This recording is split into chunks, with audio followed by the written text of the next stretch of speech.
Pemirsa, kita lihat di layar, ada aturan terbaru PPKM level 3. Seperti apa perubahan-perubahannya? Nah, ini berikut beberapa penyesuaian yang dilakukan oleh pemerintah dari segi industri.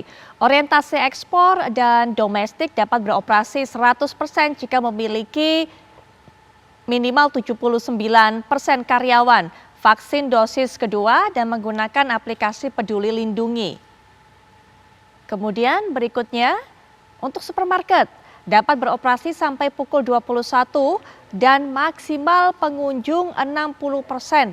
Untuk pasar rakyat yang beroperasi sampai pukul 20 dan maksimal pengunjung 60%.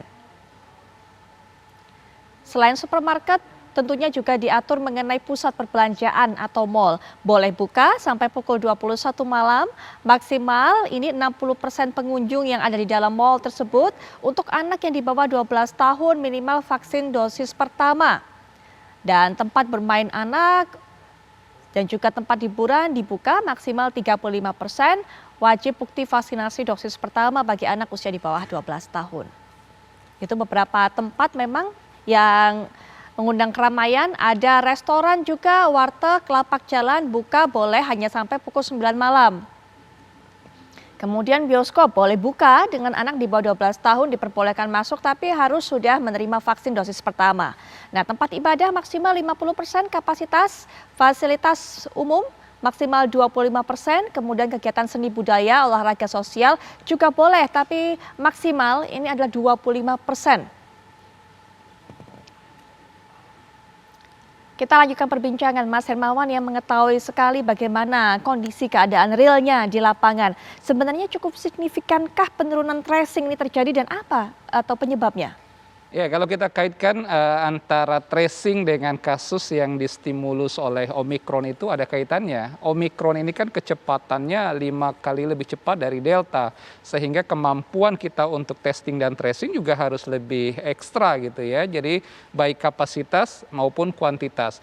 Jadi kalau kita lihat model tracing di DKI Jakarta, dulu ada peralihan, ada penyelidikan epidemiologi yang mengandalkan tenaga kesehatan, kemudian adanya voluntary, kesukarelawanan, itu terjadi tuh di periode awal gelombang pertama, gelombang kedua. Tetapi setelah kita mampu melewati gelombang kedua, itu perlahan dialihkan. Jadi pelibatan Babinsa, Babin-Kaptipmas dari unsur TNI Polri itu lebih gencar untuk juga membackup testing dan tracing. Tetapi seiring dengan proses berjalan, kan kesiapsiagaan ini kan kadang terjadi kelenturan ya, maka itu seharusnya sekarang ini pemerintah segera mengkapasitasi lagi untuk melakukan penyelidikan epidemiologi termasuk tracking atau testing dan tracing ini, sehingga antara kapasitas dan kuantitas penyelidik atau yang melakukan tracing ini tetap terjaga. Dan inilah yang akan menentukan laju kecepatan, karena Omikron juga cepat kan terjadi penularan, transmisinya begitu cepat, maka membutuhkan juga kapasitas dan kuantitas untuk tenaga tracing. Nah, inilah yang tetap ada keterkaitan antara faktor kenaikan karena Omikron dengan adanya tracing ini, tetap ada keterkaitan. Nggak bisa kita dikotomis oleh karena hanya pengurangan tracing lah kenaikan level PPKM tanpa memperhatikan kenaikan kasus karena varian Omikron ini. Nah, jadi tetap ada keterkaitan. Oleh karena itu dua sisi ya.